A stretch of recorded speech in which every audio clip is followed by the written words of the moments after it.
keep you updated on the capital and financial markets, here is a recap of what happened.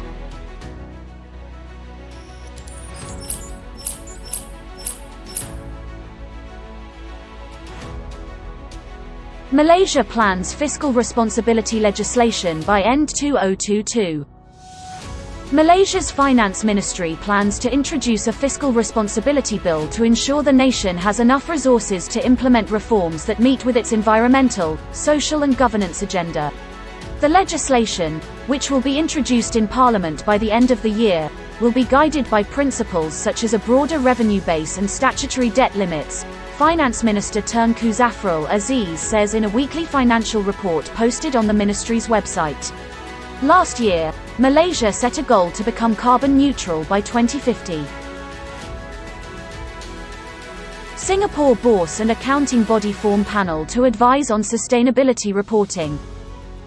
The Singapore Bourse's regulatory arm and an accounting body under the Finance Ministry have set up a committee with representatives such as state investment company Temasek Holdings, local lender DBS Bank and U.S. asset management giant BlackRock to advise companies on sustainability reporting.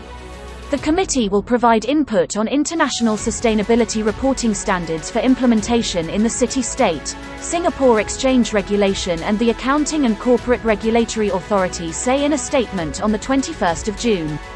ACRA is a statutory board that regulates business registration, financial reporting, public accountants and corporate service providers.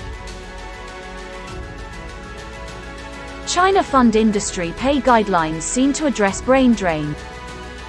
China's new compensation rules for its 67.8 trillion yen fund industry will align the pay structure of senior executives and asset managers with European benchmarks and help retain talent, according to some observers.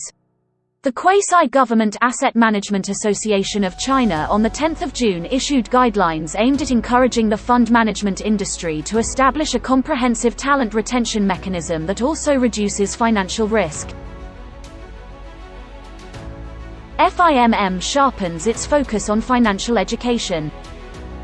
Unit trust funds continue to be the largest component of the Malaysian collective investment scheme industry.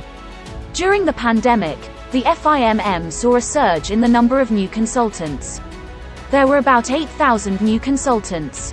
Some of them were from industries that were highly impacted by the pandemic.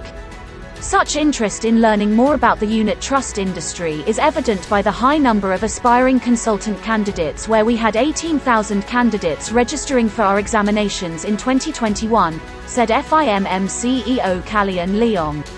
We are always conducting surveys to get public feedback.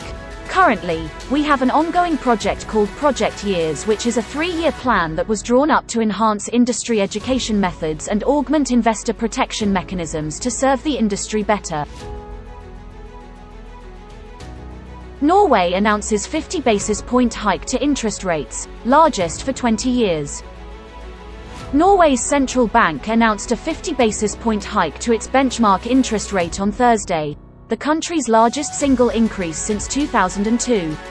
The move takes the policy rate from 0.75% to 1.25%, and Norges Bank Governor Ida Wolden Bache said in a statement that it will likely be raised to 1.5% in August.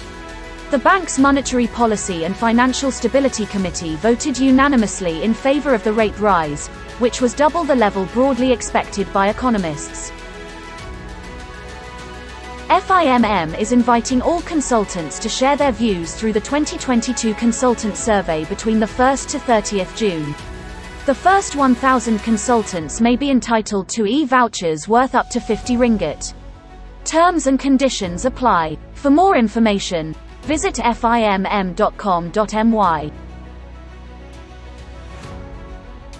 FIMM is pleased to announce the release of its 2021 annual report.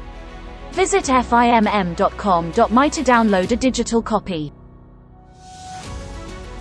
This has been the FIMM TV Weekly Recap. Be informed, stay updated. Be sure to like, share and subscribe.